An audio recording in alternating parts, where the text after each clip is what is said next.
BSc part first, doctor Ramswaroop Sahu, paper first. आज अपन एक example करते हैं जो कल मैं आपको वीडियो में बता रहा था वेरिएबल मास का, उसी से जुड़ा हुआ। तो ये आप देखिएगा।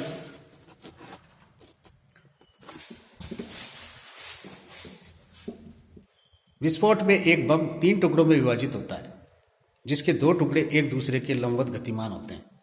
यदि 1 किलोग्राम के टुकड़े का वेग 12 मीटर पर सेकंड, 2 किलोग्राम के टुकड़े का वेग 8 मीटर पर सेकंड तथा तीसरे टुकड़े का वेग 40 मीटर पर सेकंड है, तो इस टुकड़े का द्रव्यमान ज्ञात कीजिए। तो अगर इसमें हम इस तरीके से लिखते हैं आंसर को, m1 जिसका 1 किलोग्राम मास है उसका वेग v1 है और 12 मीटर पर सेकंड है। m2 जिसका मास 2 किलोग्राम है उसका वेग v2 8 मीटर पर सेकंड है। m3 जिसका वेग है जो v3 40 मीटर पर सेकंड है। यहाँ अगर ध्यान से देखा जाए तो देखो 2 किलोग्राम वाले का वेग कम है, 1 किलोग्राम वाले का ज्यादा है। m3 वाले का बहुत वेग ज्यादा है, इसका मतलब इन दोनों से हल्का है।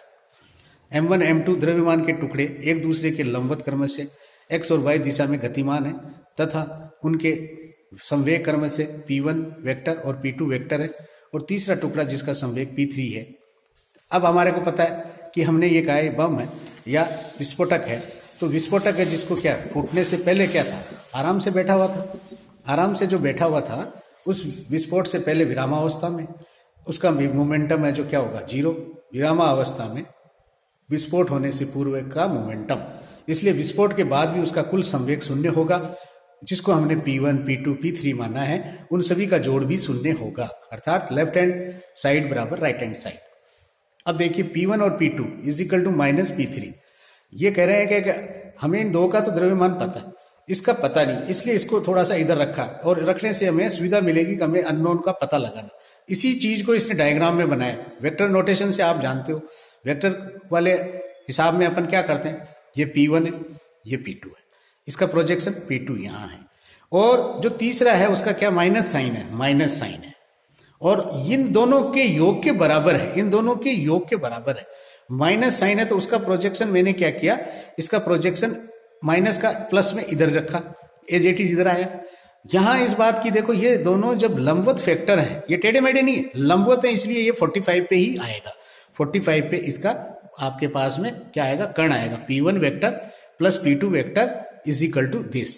मुख्य रूप से आप अगर इस पे लाइन अगर ड्रॉ करेंगे तो देखो ये वेक्टर की यहाँ है ना, ये यहाँ पे और ये यहाँ पे, इसकी टेल इसकी पूंछ जोड़ दी, और इसकी टेल और लास्ट वाले की मतलब आगे की पूंछ, तो ये फाइनल हो जाएगा। तो फाइनल हो जाएगा तो ये चित्र बिल्कुल ठीक है। अब आप देखिए p1 इज इक्वल टू, हाँ यहीं पे वापस इसका मॉडुलस लिया तो p3 का मॉडुलस बेसिकली होता क्या है, अंडर रूट होता है, और p1 का स्क्वायर प्लस p2 का स्क्वायर ब्रैकेट बंद और अंडर रूट है। अब आपके पास में p1 का मान है जो क्या m1 v1 है, तो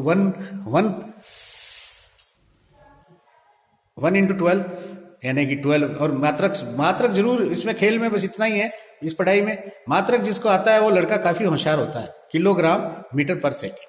p2 is equal to kilogram metre per second, p3 is equal to 40 m3 kilogram metre per second. अब इसी चीज को अपन इस फॉर्मूले में ऊपर जो दिया है इसी के अंदर रखते हैं, यानी कि आपके पास में p3 वाला जो अंडर रूट वाला है इसी अंडर रूट वाले में रखेंगे। तो अंडर रूट वाले में जब रखेंगे तो आपको देखो क्या मिलेगा, 40 m3 is equal to under root 12 का वर्ग प्लस 16 का वर्ग या स्क्वायर, इसका अंडर रूट है।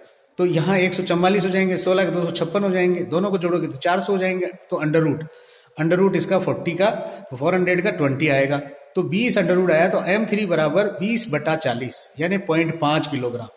तो तेज गति से भी जोड़ रहा है, दोनों से इसका मास भी कम है, और m3 हमारे को इसका मास मिल गया। तो जो वेरिएबल मास वाला जो मैं आपको रॉकेट अपन पढ़ते हैं या पढ़ाएंगे अभी, उसमें आपको क्या मिलेगा, इसी प्रकार की चीज मिलेगी जिसमें उसके मास के हिस्से हैं जो अलग होते जाते हैं।